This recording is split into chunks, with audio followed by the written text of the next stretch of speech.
Wow, I just interviewed Laurence Girard, who is the brains behind a pre-diabetes prevention program that basically prevents insulin resistance and is often covered by insurance. And the cool thing is, not only does it help with preventing diabetes, it also helps preventing other lifestyle diseases, including brain diseases like Alzheimer's and kidney problems, high blood pressure, etc. You are going to want to listen to this episode on how you can take control over your own health, including the health of your brain.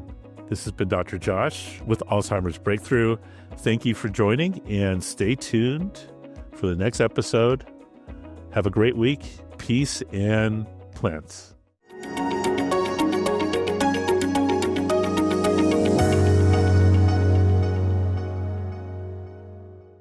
Today's guest is Laurence Girard, CEO and founder of Fruit Street Health, a CDC-recognized diabetes prevention program delivered via telehealth with registered dietitians. The program is designed to help the 1 in 3 Americans with prediabetes avoid developing type 2 diabetes, and by extension, protect long-term brain health. Laurence is also CEO of Healthcare Shares, an early-stage venture capital firm investing in social impact healthcare startups. He is an alumnus of Harvard Business School, Program for Leadership Development, and the London Business School, where he earned a Sloan Master's in Leadership and Strategy. He is currently attending law school part-time at the University of New Hampshire Franklin Pierce School of Law, focused on intellectual property and healthcare life sciences law. Laurence's mission is to use entrepreneurship and venture capital to create a positive social impact in public health. Welcome back. I'm Dr. Josh with Alzheimer's Breakthrough, and insulin resistance and prediabetes affects more than 96 million Americans, and most don't even know they have it. What's shocking is that insulin resistance and poor metabolic health are also major drivers of cognitive decline. In fact, some scientists call Alzheimer's type 3 diabetes. What if there was a program, a proven structured program that could cut your risk of type 2 diabetes in half and at the same time reduce your risk of dementia? Well, today we're diving into one of the most important and overlooked public health programs in America. Today's guest is Laurence Girard, CEO and founder of Fruit Street Health. And Laurence, thank you so much for joining us today. Thanks for having me on the show. Awesome. And I knew when I met you in person at Harvard Business School a few months ago, I need to have you on my podcast. The day is here. I'm really so excited. And but let's delve deep into that, because many people have come up to me and said, Dr. Josh, diabetes is it's type 3 diabetes is Alzheimer's. There's definitely a connection there. What are your thoughts on that? Yeah, I mean, well, they call it the diabetes prevention program, but it's really the, prevent many different things program, right? I mean, the curriculum of the diabetes prevention program is diet, exercise, sleep, and stress management. And I think that just so many different chronic conditions, impact our health, whether it's diabetes or heart disease or stroke or, Alzheimer's, mental health in general, right? I mean, it just seems that everything is somehow connected to diet and lifestyle in the end. I mean, maybe not everything, but many of the diseases that plague Americans, right? And so, I wouldn't say that I'm personally an expert on the connection between diet and lifestyle and Alzheimer's, but I've heard about, I met Dr. Dean Ornish once, and I believe he was running a study. He probably ran it already, I think, about, reversing early cognitive decline through diet and lifestyle. I think he did that already. So from what I know, it appears to be very connected, but, no one's ever going to regret improving their diet and lifestyle anyway, because it just reduces your risk for so many different chronic diseases. So 100%. Yeah. Dean Ornish published that last year in 2024, an amazing study that showed just in 20 weeks, he was able to reverse the symptoms of early Alzheimer's. So But I want to delve deep more and find out more about Fruit Street and the diabetes prevention program. Fill me in. And one of the funniest things is my understanding is even though your company is called Fruit Street, it's not actually that just happens to be a famous road in Boston. It's not about the fruit, right? Yeah, no. I mean, the first physicians that invested in the company trained at Mass General, which is, as you know, famously referred to as the Fruit Street Clinic. And so, at first I hated the name, but then I thought it's kind of like Apple computers. It has nothing to do with the actual thing, but also like fruit, it's like healthy, and street, you're on a journey, right? But sometimes people say to me like, well, people with diabetes shouldn't really be eating fruit. And I'm like, well, it's definitely a lot healthier than a candy bar or soda. You know what I mean? But yeah, and Dr. Dean Ornish kind of like inspired me to get into lifestyle medicine in the first place when I had read his book, and I need to start using the results of that study in my own marketing now. But yeah, really, Fruit Street focuses on helping the 1 in 3 Americans with prediabetes, which just means that someone has elevated blood glucose and they have a high risk of progressing to type 2 diabetes in the future. And so about 20 years ago, the NIH funded a clinical trial where they enrolled 3,000 patients with prediabetes, and they compare a placebo to the drug metformin to a lifestyle modification program that consisted of classes with a lifestyle coach. And what they found was that the lifestyle intervention was more effective than metformin in preventing type 2 diabetes. The lifestyle group reduced their risk by 58%. And in patients over 60, they reduced their risk by 71% at the 4-year mark. And that was published in the New England Journal of Medicine, which led to Medicare and Medicaid coverage of the program, employers and health plans paying for it. And then the CDC built a national public health program called the National Diabetes Prevention Program. So there's about 1,500 organizations delivering this evidence-based lifestyle change program. Most of them are in person at YMCAs and hospitals.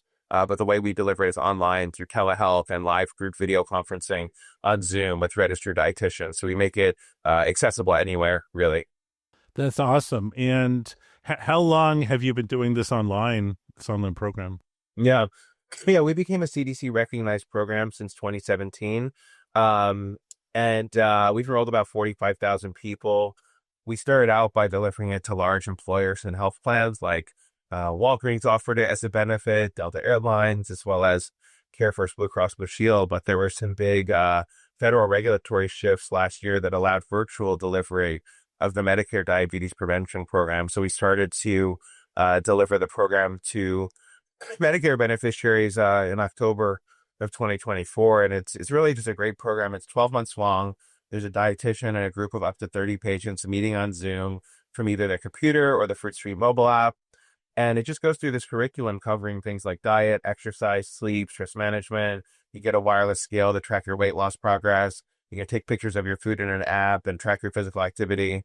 And we also deliver medically tailored meals to people. So we kind of just bring the whole program to you so that you don't have to drive in your car 26 times in a year to see a lifestyle coach. That's awesome. And you mentioned that the original study from the New England Journal showed that this type of program actually worked better than the medication metformin. Yeah, definitely. And I think there's also now in modern, practice, I guess, there's people on medications that still should change their lifestyle, whether it's metformin or GLP-1s. We have people on GLP-1s that are in our program as well, because, these medications like a GLP-1, for example, can help, but you still want to be eating healthier and exercising so that maybe you don't need the medication right forever. So it's not to say that medications don't work. It's just that in this particular study, the lifestyle group did even better. And I think if you were to ask Dr. Ornish, why is that? I mean, sure, there's the biochemical component of it, but I think he also has this view of lifestyle medicine, which is that people start feeling better when they change their lifestyle, and it becomes this positive feedback loop where you're like, oh, I feel better. Let me do that again. Let me exercise. Let me cook a healthy meal, right? And it just becomes this reinforcing cycle once you kind of get into those positive lifestyle changes. Whereas in medication, it's like, well, it's not fun taking medication, right? Right. So, yeah. And you have to remember doing it, etc. So sure. No. Awesome. So are you seeing the same type of results that the original study showed? Yeah, so what I would say is that the Medicare patients are actually more engaged than the younger patients that we used to work with. Um, and which is kind of surprising at first glance, but if you think about why that is, I think it has to do with the following, right? I think that the Medicare patients are more motivated to improve their health, probably listen to their doctors more. They might be retired and not working, so they have time to attend the Zoom classes, and then they really enjoy the social support from the other participants as well. And so we've seen actually better results with the Medicare age population. But in terms of your original question, that's a very important scientific question because, how do you know, right? And so the CDC has something called the Diabetes Prevention Recognition Program, where companies like Fruit Street report their outcomes data to the CDC every 6 months.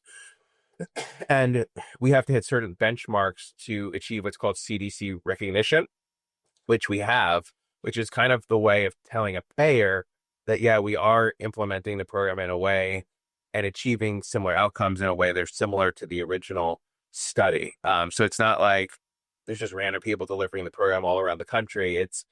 We have to actually report our data to the CDC every 6 months. And if we don't do that, we can't become a Medicare diabetes prevention program supplier. So there's really like strict standards that you have to follow and outcomes that you need to hit to do this. That's awesome. So, and just so we have listeners from all around the world.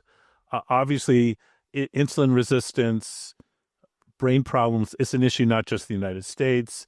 And I think some of the early studies were actually done in England and other countries. Let me ask you this. Does your company help people in other countries, or right now is it just an American-based process? Yeah, it's really an American-based program. We do have a UK entity set up where we are doing some work to explore expanding to work with the National Health Service. We participated in an accelerator program called Digital Health London. And actually, the NHS has been one of the biggest implementers of the diabetes prevention program. I think other countries like Australia, Finland, Canada, I mean, this program has definitely been adopted around the world. So, but I think a lot of people are not aware that they have prediabetes. So if you think you have prediabetes, you want to either get a fasting glucose test or a hemoglobin A1C test. So in the US, a fasting glucose between 110 and 125 is considered pre-diabetic, or an A1C between 5.7 and 6.4. There is a short risk quiz anyone in the world could take by going on our website, fruitstreet.com, and you'll either get a high risk or a low risk result. If you get a high risk result, you definitely would want to consider going to your doctor, getting a blood test, checking if you're pre-diabetic, and then enrolling in a local program for sure. Cool. And tell us how your program is structured. What type of education or curriculum will someone learn if they go through your program? Yeah, they can see it on our website, fruitstreet.com, but there's actually 26 modules. So, I'll just read off a few of them. There's things about getting active to prevent type 2 diabetes, tracking your activity, eating well to prevent type 2 diabetes, tracking your food, getting more active, burning more calories than you take in, shopping and cooking to prevent type 2 diabetes, managing stress, finding time for fitness, coping with triggers, keeping your heart healthy, take charge of your thoughts, get support, eat well away from home, stay motivated to prevent T2 when weight loss stalls. Just read the rest of them. Stay active away from home, have healthy food you enjoy, get enough sleep, get back on track and prevent T2 for life, as well as, again, stay active away from home, more about type 2 diabetes, more about carbs, and prevent type 2 diabetes for life again. And so it's pretty holistic. The dietitians walk through some PowerPoint slides, but really they facilitate a group discussion where participants actually learn a lot from each other in terms of what's working as well. But you would think that everybody's in this program for one reason, but actually many different reasons. Some people are joining because they have a diagnosis of prediabetes and they don't want to develop type 2, or other people want to lose weight. Other people have, joint pain and they want to lose weight for that reason, or other people, it's about having more energy to play with their grandkids, right? So there's a whole bunch of different motivations. And I think the great thing about lifestyle medicine and the diabetes prevention program is that you're going to see improvements in your health across the board rather than only avoiding type 2 diabetes. Awesome. So one of the modules you mentioned was, eat healthy food you enjoy. What I find challenging is when I meet with my patients, about 90% of people say they eat healthy. But then when I ask them what they eat, it's often lots of processed foods, etc. that we know are not, things with lots of added salt, oil, and sugar that we know are not healthy. So how do you crack that nut? Yeah, well, I mean, in the Fruit Street mobile app, we don't encourage people to track calories. We encourage them to track fruit and vegetable servings. The average American maybe has 1 or 2 servings of fruits and vegetables per day. Really, we should have more like 5, right? And because, it has fiber, which makes us feel full, and it has nutrients, all that, right? And so you can take a picture of your food and then track if it's a fruit or vegetable serving. And a lot of people find that really helpful because they're not typically conscious of that number. Also, they find the calorie tracking to be very tedious as well. So that's definitely something that we do encourage them to track. Fruit and vegetable servings. There's also like the plate method, that method of eating where like you have a certain portion of your plate being protein and complex carbs as well. So that is one component of it. And we also have a partner called Modify Health where if you're too busy to cook, for example, we have medically tailored meals that can be delivered to you that are dietitian approved already. And then we do have some patients on GLP-1s. We are involved in another project where basically we're going to combine the diabetes prevention program with GLP-1 medications, which may not be appropriate for every single person, but I actually tried it for myself recently. And it just actually really, I found that for me, it really controlled my appetite. I was more a couple of years ago in the camp of like, I'll never take a medication. Let me do this through lifestyle. But I actually think for some people, it's really a nice jumpstart where they can get some of those kind of, for me, it controlled my appetite, but it's giving me like this boost to make healthy lifestyle changes. So I do think those medications can play a role for people that are really struggling as well. And then eventually they can stop taking the medication once they make the changes and lose weight as well. Right. And it's interesting. I'm seeing some of my patients with GLP-1s is helping them break with addictions. And in this case, we're talking about addiction to food. So the connection is there. And what's also interesting is sometimes I'm seeing patients who are microdosing or taking lower doses of the GLP-1. So they're working on studies on it. But, it's interesting how there are all these different variables and options for people. Yeah. Yeah. And I think also part of it's also just finding what you enjoy. I've fallen in and out of the habit of cooking, but I found some people also don't, it might sound a little bit silly, but they don't have the skills to cook in a way.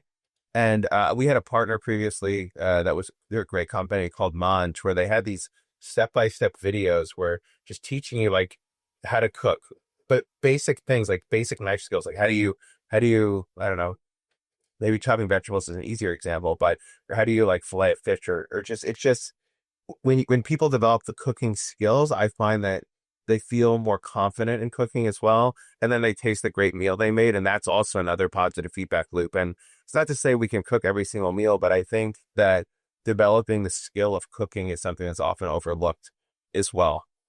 Right. And guess what? If you're cooking, you can actually control what's going into the food as opposed to if you're eating out every meal, unfortunately, you're often going to get high levels of salt, oil, and sugar added to it. Tell us more about the group sessions with your program, how that works, and what you've seen with that. Yeah. So when you sign up for Fruit Street, you would be asked to pick a day and time for class that you find convenient on a regular basis. So you might say, I want to do weekend classes in the afternoon. So when you sign up, you can see a list of weekend classes starting in the afternoon. So you might join like the Sunday, September 14th class at 2 p.m. So you are then selecting a cohort. That might be cohort number 53, right? And you're in the same class with the same dietitian and the same group of other participants for this entire 12-month journey where you're all trying to improve your health together. And the program is weekly in the beginning. So roughly for the first 16 weeks, it's weekly.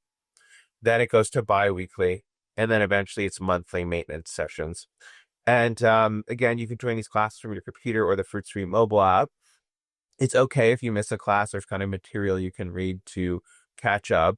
And the dietitians are trained in motivational interviewing where they're using these coaching techniques to, really guide the class towards thinking about their own life. So they might ask a question like, well, what have you found to be the most enjoyable form of exercise in the past, for example, right? And that would help you think about, problem solve for yourself, essentially.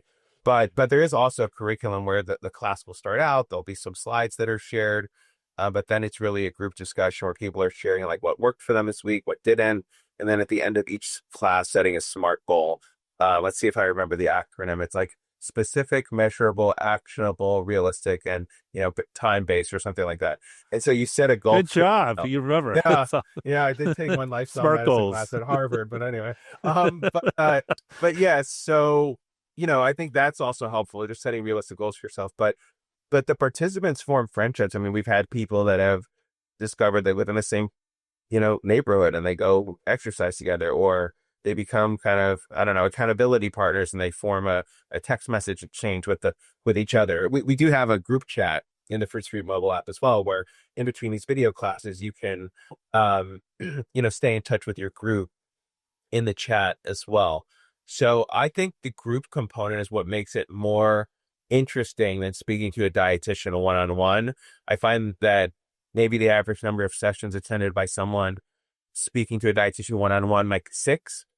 Whereas in these sessions, we see people attending like 18 classes because they get actually real like joy out of the class because they're with other people. It's builds a sense of community, essentially. That's nice. How many people again are in the groups normally? Up to 30. Yeah. Wow. Okay. Yeah. Yeah. But and on any given day, you might not have 30, right? Because people get busy. So you might have 15, for example. Okay. Sure. Yeah.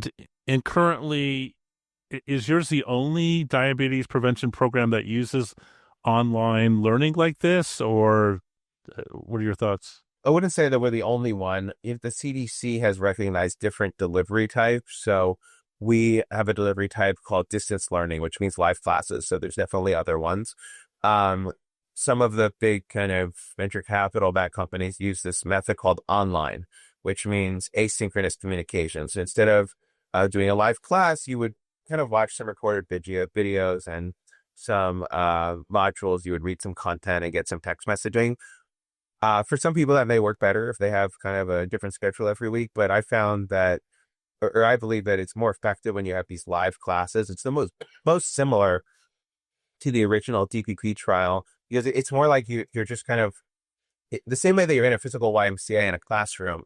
You're in a live class with other people, right? And it just feels more of like an in-person interaction. Yeah, and I would say that we're probably one of the newer Medicare suppliers for the distance learning model. I think the distance learning model for Medicare patients has made this program accessible to any Medicare beneficiary in the country, which is nice. That's awesome.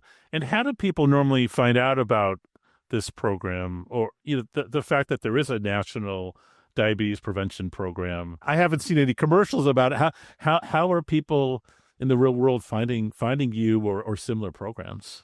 Yeah, a few different ways. So sometimes a physician will diagnose someone with prediabetes based on their blood tests, and we get referrals from physicians. The second is that we do run direct-to-consumer advertising on Facebook and Instagram as well. And people can just take out their Medicare card and put it into our website, and it's covered because the program does not require a physician referral. Patients can sign themselves up. We also work with health plans like Medicare Advantage plans where in the past, we've had health plans to email their members about it. We've also had employers to offer it as an employee benefit as well. There's also a directory on cdc.gov of diabetes prevention programs. You can type in your zip code and find local in-person programs or online programs. And Medicare also has a Medicare Diabetes Prevention Program supplier list. The Ad Council and the CDC have run some public service ads that are pretty funny. If you type in prediabetes risk quiz to YouTube, there's videos of like, puppies running around, and you can, it asks you like, are you a male or female? How overweight are you? Do you exercise? And it's like these 5 or 6 questions that you can assess your own risk. So there's some public service advertising going on, but it definitely needs to increase because most people don't know about the program. Cool. So do people have to go through insurance, or there's some people who, let's say, for whatever reason, they may not be covered by Medicare or insurance. Let's say they're uninsured or, underage, under 65 or whatever the cutoff is. Do people pay out of pocket for your program? Yeah, that happens sometimes. We've had Medicare patients where, they're just not within the pre-diabetes range, but they still want to change their lifestyle. I mean, the list price for the program is $500, which includes a wireless scale, the entire 12-month program. Sometimes we discount that to $25 a month if people can't afford it. We also let some people participate for free, if they have a, financial issue. But yeah, there's some people that pay out of pocket for the program as well, but we try to let everyone participate. And it's interesting. I mean, from my experience, people tend to be more motivated if they're actually paying something out of pocket, is what I found. Yeah. But it sounds like, Yeah. yeah, it sounds like a No, lot of your, yeah, go ahead. oh, you guys, no, you guys, sir. Yeah. So it seems again like people are more motivated if they're paying something out of pocket. But it sounds like many of your customers or people in this program are actually it's paid by third parties. Yeah, yeah. 99% of the 45,000 people we've enrolled have been able to participate for free because some insurance company's been paying for it, or Medicare. And yeah, I think that sometimes if people pay, they're more motivated. Of course, other times it's a barrier to getting them to enroll in the first place. Um, but I would call all of that extrinsic motivation. So sometimes people sign up and it's like they want a free Fitbit, they want a free wireless scale. It's free. Okay, that's extrinsic motivation, but the goal is to shift it to intrinsic motivation, right? So we ask them when they sign up, well, what's your motivation for signing up? And people say things like, I want to have energy to play with my grandkids, or, I don't want to get type 2 diabetes like my parents, right? And the reward starts becoming also health when they just get it again. It's this positive feedback loop of their health is improving. And so, yes, often they do come with extrinsic motivations, but we try to get to more of an intrinsic motivation eventually as well. Awesome. So uh, you mentioned Fitbit, you mentioned scales. Are there any other devices that are part of the program, like continuous glucose monitors or anything else? Yeah, we don't offer CGMs right now. I mean, we've thought about it. More traditionally, people with type 2 diabetes would have CGMs, but now there are people with pre-diabetes that are using it as well because they seem to find value in just seeing their body's reaction to food. So we've been considering adding CGMs, but really at this point, it's mostly a scale. And some people use things like a Fitbit or an Apple Watch. We've thought about adding in a at-home blood pressure cuff. I mean, half of Americans have hypertension now, and you could see some improvements in hypertension if you make lifestyle changes also, like you lose weight, you reduce your sodium intake. So we're considering doing that, but haven't done it quite yet. Wow. So is reducing stress one of the modules? Yep, definitely. It definitely is. I mean, I myself am a stress eater. So module 9 is managing stress. So I feel like that's what the GLP-1s have helped me with is avoiding stress eating. But I think a lot of people out there were stress eaters. So yeah. And that's why it can't just be about cutting calories, right? I mean, if you're stressed, you're gonna eat more. If you're not sleeping, you're probably gonna eat more, right? So that's why you can't just look at it like, oh, we're only gonna make calorie reductions. We have to change our whole lifestyle.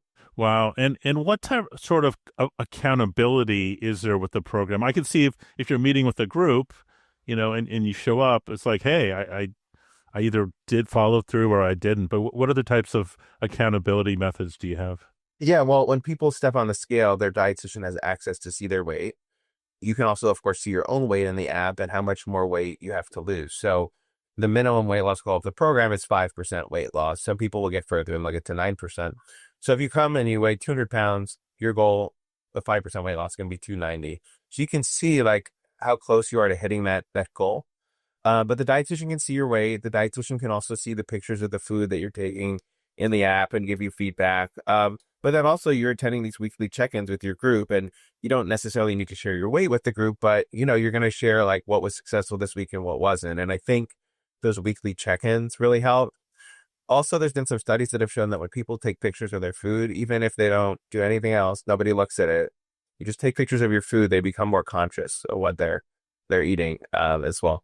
That's awesome. So is it okay if I ask you a bunch of just quick Yeah, questions? And if they're out of right field and you don't know the answer, that's okay too. But sure. what do you think about coffee? Is it a friend or foe for blood sugar health? Yeah, well, I should have gotten our lead dietitian on this call, but I'll give you my own personal non-dietitian, non-doctor opinion. I mean, I think it's helpful, but I think when it's not helpful, it's when you add, the sugar and the milk, and you go to Starbucks and it's like, some of these Starbucks drinks, they have 500 calories, right?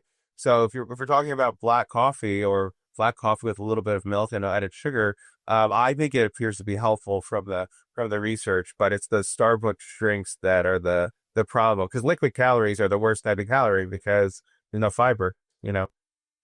Agreed. What's your favorite wearable for tracking lifestyle change, if you have one? I would say Apple Watch.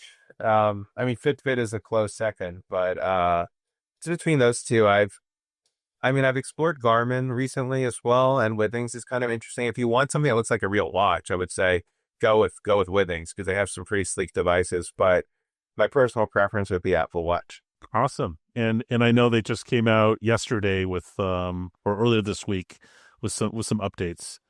So what's one myth about pre-diabetes or insulin resistance you'd love to bust? That it's not reversible. So some people think that once I have pre-diabetes, I'm either going to stay pre-diabetic or I'm going to progress to type 2 diabetes. And what we find is that, if you have an A1C of 6, you're pre-diabetic because you're between 5.7 and 6.4. But you can see really quick changes in your A1C 3 months, 6 months, 9 months later. And you might find that you've gone from a 6 down to a 5. And medically, you're no longer considered to be pre-diabetic. So it's actually really completely reversible. The other one is that people might think, oh, there must be symptoms of pre-diabetes. There's none. Most people with pre-diabetes don't know they have it, which is why you have to get checked. Makes sense. So, have you ever had someone go through the program more than once? Yeah, we have Okay. definitely. Medicare only pays for 1 year of it, but I think there's some people that could get benefit from almost like permanent support from a dietitian periodically. Awesome. And how much weight loss makes it the biggest difference for diabetes prevention?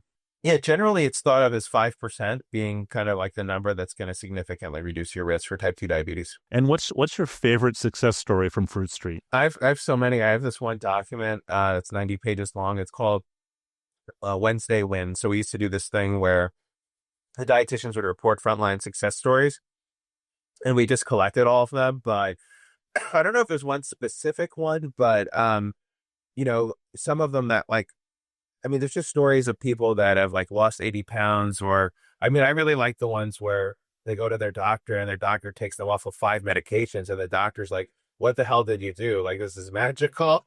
You know what I mean? So I love when they come off of medications. I find that interesting. You know? I love it. Deprescribing. That's Yeah. I enjoy doing that too. So is meditation part of the program? We have promoted different meditation apps like Headspace before. I wouldn't say that the national DPP has meditation as a specific part of the program, but we definitely encouraged it in the past. Our original lead dietitian, when we started the program, I think did do some meditation on some of these Zoom calls in real time. So not formally, but I do think it's very helpful. Awesome. How about alcohol? Is getting off of alcohol part of the program? Well, alcohol is just another form of liquid calories, right? So definitely we recommend to people, like, you don't want to be drinking your calories from soda. You don't want to be drinking your calories from alcohol. You don't want to be drinking your calories from Starbucks drinks, right? So really, and I think really recently, even like the World Health Organization came out, and I think their view is that no amount of alcohol is really considered safe in terms of, it basically is a carcinogen, right? And so, but we meet people where they are, right? If you're drinking 3 drinks a day, getting down to 1 is obviously going to be helpful. It's not saying that if you sign up for Fruit Street, you must immediately stop, eating processed foods, drinking soda, drinking alcohol, stop Starbucks. It's about meeting people where they are and making small changes over time, right? But yeah, I think our view is that alcohol is definitely not helpful if you're trying to prevent type 2 diabetes. Awesome. Now, some people will say or think, oh, it's genetics. If I get diabetes, it's all genetics. There's nothing I can do about it. I'm assuming you would disagree with that thought. Yeah, I would disagree, but I would say that there are some genetic predispositions to prediabetes and type 2 diabetes, like in South Asians, for example. Like a lot of people from India, for example, have the same thing as well. So you can definitely be more likely to be pre-diabetic and develop type 2 diabetes, but you can, impact that by making diet and lifestyle changes. So what do they say in the lifestyle medicine world? Your genetics are not your destiny. You can definitely do something about it with your lifestyle. So yeah. So true. So you have group classes. Do you ever do like group workouts or other things as a group? Yeah, there's not like live exercise in the program, but the recommendation of the program is to get to 150 minutes of moderate physical activity per week, and ideally to do strength training twice a week as well. Moderate physical activity is what do they call it? The talk test. If you can, you should not be able to sing, when you're doing moderate exercise. Maybe you could talk a little bit, but you really need to get your heart rate up. So we don't currently have live exercise in the program, but people track their physical activity minutes throughout the week, which I think is actually more valuable than it's not about steps. Like with Fitbit, it's like, oh, they say get to 10,000 steps a day. You could be getting to 10,000 steps a day, but never doing moderate physical activity, right? So it's about getting the heart rate elevated is really what you want to see. And I guess if the goal, which it is to get to a heart rate and an exertion level where it's hard to talk, if you're doing it in a group, it's not like you're going to have a long conversation. Yeah, exactly. I mean, we could look at each other on Zoom, So, yeah. We're both out of breath. I love it. So Right. is there a book that you recommend on this topic of insulin resistance or prediabetes? I wouldn't say it's about that specifically, but I mean, I love all of Dr. Dean Ornish's book. I mean, I think he came out with one called "Undo It" recently that I really like. So those are his books are my go-to lifestyle medicine books. It's just so impressive what you've done so far with your program at Fruit Street. Any other plans that you can share of next steps? Like would you ever consider going into the dementia space or the Alzheimer's space? Even though, of course, your program is going to have amazing effects, but in terms of branding it or advertising that way, what are your thoughts? Yeah, well, we've thought about getting into like a diabetes self-management education program for people that already have type 2 diabetes. I think something for, you know, Alzheimer's or cognitive decline would be interesting. The question always becomes like, how do you get these insurance companies to pay for it, right? And do you need a program that's specifically for cognitive decline, or do you just kind of use the Medicare diabetes prevention program as part of it? Maybe one of the inclusion criterias or eligibility criterias for the Medicare DPP should be cognitive decline. Maybe it's not just if you have NA1C that's pre-diabetic, right? Or maybe Medicare should just open up the DPP for anybody that's in the Medicare, right? It's a once in a lifetime benefit. Just make it an option for every Medicare beneficiary to get it, regardless if they're pre-diabetic. Because why do we even have to wait for someone to get pre-diabetes? Let's do the pre-diabetes before they even have it, right? So the challenge is always fitting into this kind of insurance bucket of how these payers want to pay for it. And at the end of the day, it's like, yeah, it's called the diabetes prevention program, but it's also probably the, help with cognitive decline program. And you know what I mean? It's like, it really should be called the National Lifestyle Medicine Program instead of the National DPP. I agree with you 100%. Here's another controversial question. What about ketchup? Does ketchup count as a fruit or vegetable on your list? Well, I wish it did. I wish it did, because then I would be having a lot of fruit and vegetable servings, and mustard too. Don't forget mustard. But I'm gonna have to say no, because there's not enough fiber, right? Like the whole benefit of the fruit and vegetable, I think, is getting the whole, the fiber really, and that's what satiates you, and also the full nutrients. Yeah, stuff that. But I'll lobby Congress to change that rule. There you go. So, anyway. All right, that's right. So, how can people reach you? Yeah, remind us your website and then how people can reach you. Yeah, so our website's just fruitstreet.com. I'm also on LinkedIn if you want to reach me personally. And then we also have an email address for customer support, which is just start@fruitstreetclinic.com. You can also call us as well. Our phone number is 1-347-647-6724 as well. And you're like me, you go to lots of conferences. Is there any one development that you've heard of that you think will have huge impact in the next 6 months to a year?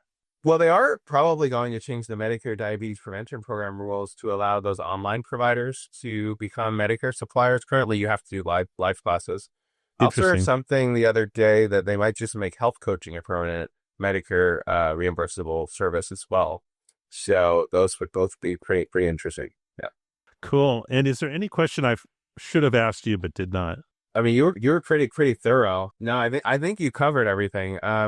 I'll ask you a question though. What do you think about prediabetes and the National Diabetes Prevention Program, and how it can impact, I guess, also, cognitive decline as well? Yeah, no, I think this is huge because the lifestyle changes we've been talking about, changing what you're eating, exercise, decreasing stress, having a community, all those things have been shown to help reverse and prevent Alzheimer's and other chronic diseases. So I think you're exactly right that I'm like you that they should widen this benefit from just diabetes to, frankly, anyone with a chronic condition. And to me, you mentioned Dean Ornish. I mean, Dean Ornish became famous in the late 80s for his work on preventing and reversing heart disease. But it's crazy now. If you want to go to Dean Ornish's program, you actually have to wait until you have a heart attack. And then after you get a heart attack, then insurance, then Medicare is going to cover it. But it won't prevent it. So to me, from a financial big picture financial process, it makes no sense. It's a lot less expensive to prevent these chronic diseases than to wait until you have end-stage diabetes or end-stage kidney problems or end-stage heart disease or so to my mind, just from a big picture, it makes sense to focus on the prevention side. So I really hope that your program is picked up, frankly, by every insurance company. Yeah, no, thank you. Well, you know what they say, an ounce of prevention is worth a pound of cure. So, and I love what you said about it becomes a positive feedback loop. Once you get started on this, once you start exercising, once you start tracking and taking pictures of what you're eating and talking to other people about it, it becomes a positive feedback loop. You feel better, and you want to not only do you want to keep doing it, you want to share it with other people. It's like, hey, I woke up early, I exercised, and I don't want to eat this garbage because I don't feel well. I think it's interesting that right now you're not tracking people's thinking and their cognitive ability beforehand, but who knows, maybe at some point your program will expand not just to measuring blood sugar, but to other lifestyle type measures. Yeah, no, that's a good idea. We'll definitely consider that for sure. Yeah. Awesome. All right. So again, if people want to reach out to you directly, they can find you on social media. Do you want to give your email address or anything like that? Yeah, sure. Yeah, it's just it's Laurence, LAURENCE .Girard, GIRARD at fruitstreetclinic.com. Yeah. And really appreciate what you're doing with your work as well, and this podcast. I mean, it's always great to spread the word about different public health interventions and that kind of thing as well. Awesome. Thank you so much, Laurence. And I appreciate not just you being with us today, but also that you've developed this program that's literally helped. I'm thinking thousands of people have been through your program, right? 45,000 now. So 45,000. You've touched 45,000 lives. That is amazing. So thank you. All right. So thanks again, and hopefully we'll have you on again soon. All right. Okay. Thanks. Appreciate it.